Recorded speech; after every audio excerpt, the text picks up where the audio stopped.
Today we're driving the new 2021 Hyundai Santa Fe Hybrid. It starts around $35,000. This is a limited model, which means it's 41 grand including destination and carpeted floor mats. It has a 226 horsepower combined power output between an electric motor and a gasoline engine. It has the 1.4 liter turbo 4-cylinder, and that's mated to a 6-speed automatic transmission. Now, usually I'm not that big of a fan of hybrids mated to automatic transmissions. The combination has been a little bit rougher than CVTs, for example, especially from Toyota. But this Santa Fe has changed my mind. This is an incredibly refined and smooth driving vehicle. I am just so impressed with what Hyundai has been able to do with this new Santa Fe.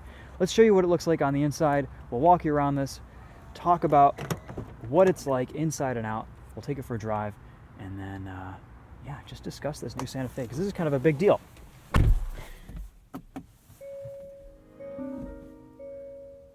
There will be a plug-in hybrid version of the Santa Fe coming later this year, and that should be a pretty compelling option too, around 30 miles of full electric range. Pretty excited to drive that. But for now, this hybrid gets around 32 miles to the gallon combined. 33 in the city, 30 on the highway, and in our course of 218 miles, we've averaged around 30 miles to the gallon, so it's pretty accurate.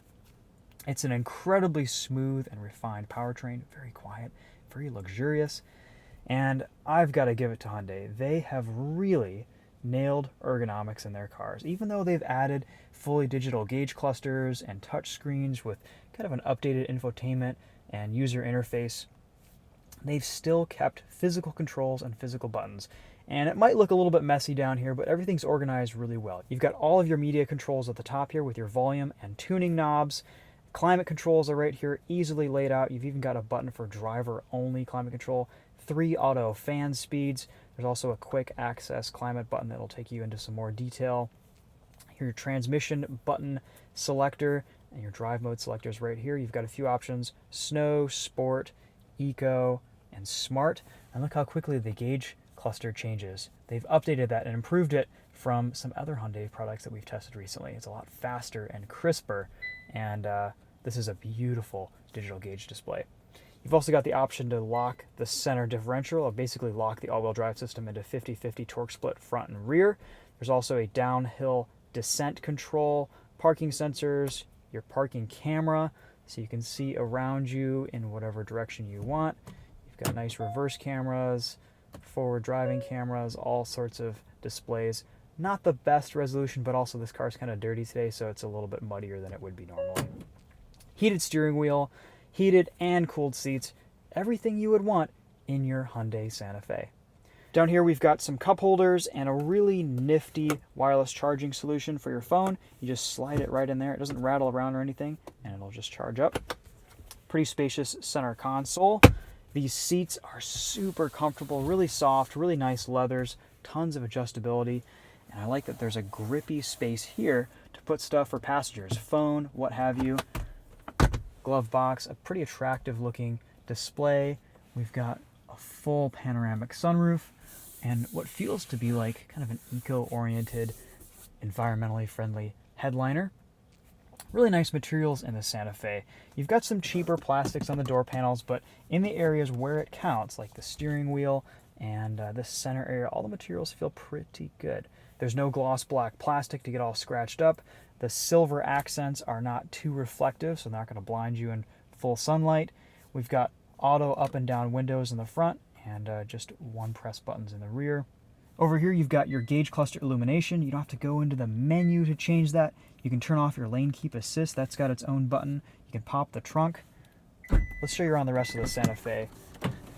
We've got a pretty spacious rear hatch area. Your jack and tools are right there. You've got some more storage underneath here. Unfortunately, I don't believe there's a spare tire in this because this is filled with hybrid battery components, but a very nice, spacious rear area. You can fold down these rear seats with the press of a button, and you get a really nice, flat loading surface. One complaint that I do have about folding the seats down is that when they're locked in place, you can't just raise them up with one hand. You have to pull this lever and then lift them up. and then you have to kind of put them back to whatever backrest position you would like. They don't automatically go to a comfortable setting. It's kind of tilted more forward. So you have to go on both sides of the vehicle to do this, and it's just another step that I think is kind of unnecessary. Hyundai could work on that in a future model. You have manual window shades right here, heated rear seats. I have a really nice amount of legroom and space in the back of the Santa Fe. We've got a couple USB ports, a plug outlet, and as you can see, you can slide these seats pretty far forward. Love this interior. It's very well appointed. It's pretty attractive looking. It smells nice in here.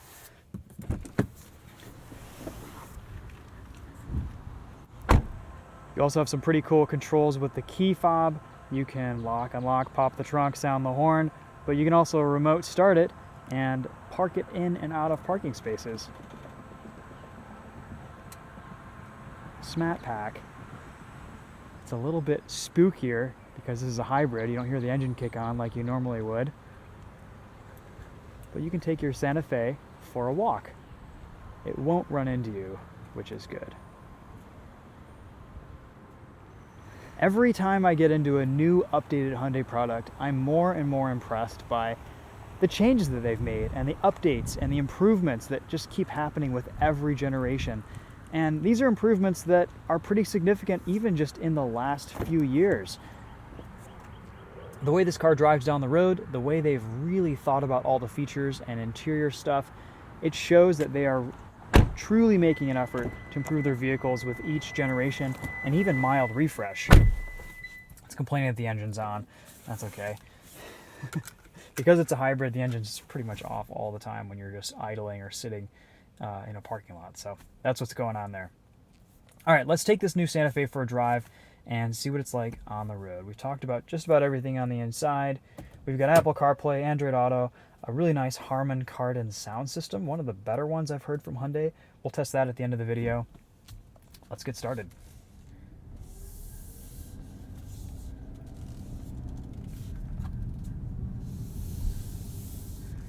This 1.4 liter turbo is a super nice engine to put together with this hybrid system. I'm very impressed with how smooth the shifts are from the 6-speed automatic. I think this is giving Toyota a run for its money in terms of drivetrain smoothness. They can't quite achieve the same fuel economy numbers as Toyota is right now, I don't think, but it's getting close. And I don't know, I think this is just a really nice vehicle to drive. It's powerful enough. It's very, very smooth, very comfortable, very quiet in here.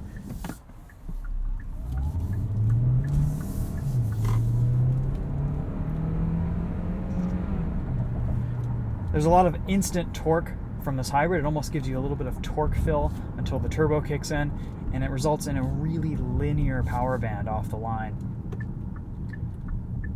It smooths out any peakiness that you would otherwise experience from this 1.4 turbo.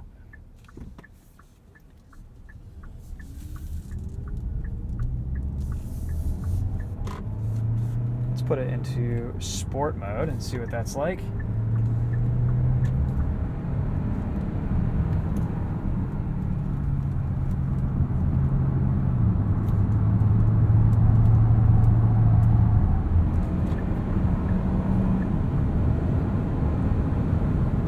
Plenty of pull, plenty of power from this engine, perfectly adequate for normal use. If you want a faster Santa Fe, there are sportier versions out there, but they won't achieve these nice fuel economy numbers of over 30 mpg.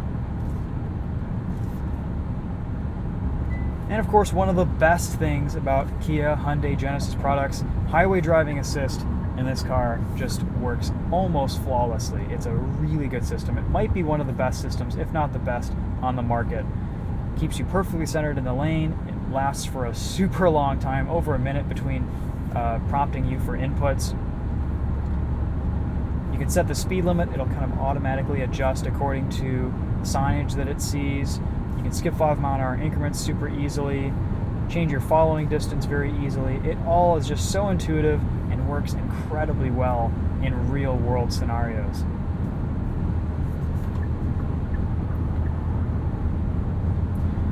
You'll notice this has 2 turn signal cameras on both sides whenever you're changing lanes. That's a nice feature that they've carried over from the, I think I first saw it in the Kia K900. Just a neat system, just a neat feature. Of course, this being a hybrid, you've got regenerative braking. So you've got this whole eco charge meter right here, as well as a little gauge display for your battery level of charge and how much juice the system has in it. And another advantage to this being a hybrid is just the fuel range. This has around a 17-gallon tank, and at 32 miles to the gallon average, that's over 500 miles of range. Really nice to see such a large range number if you're on a road trip or you're just driving this every week. You don't have to fill up as often, and there's a convenience factor to that that I think adds up in the long-term ownership of a vehicle.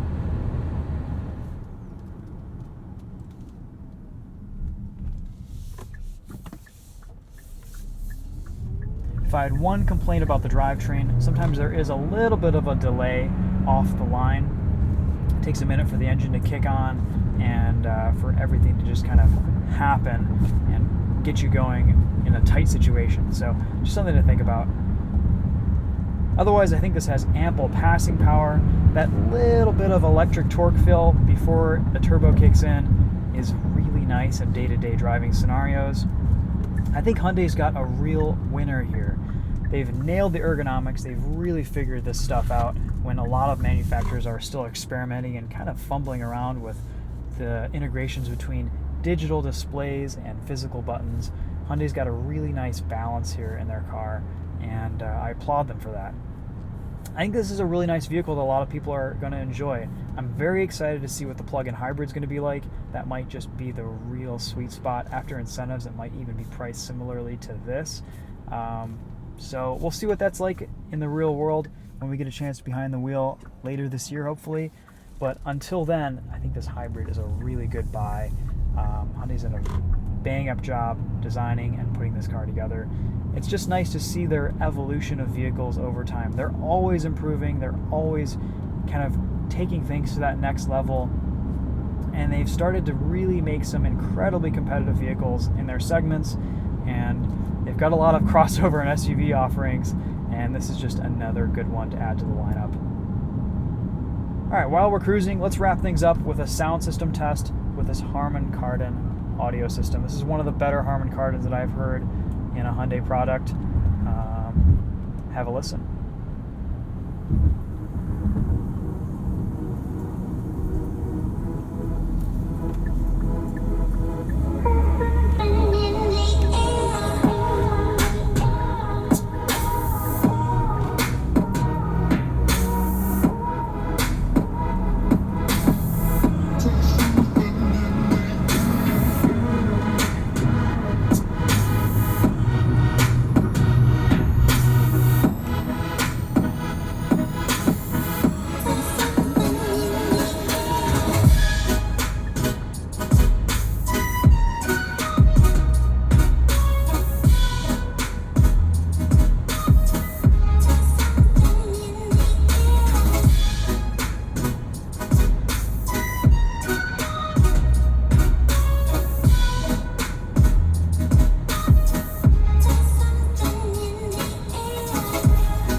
Guys, hopefully that gives you a good idea of what this Harman Kardon sound system is like.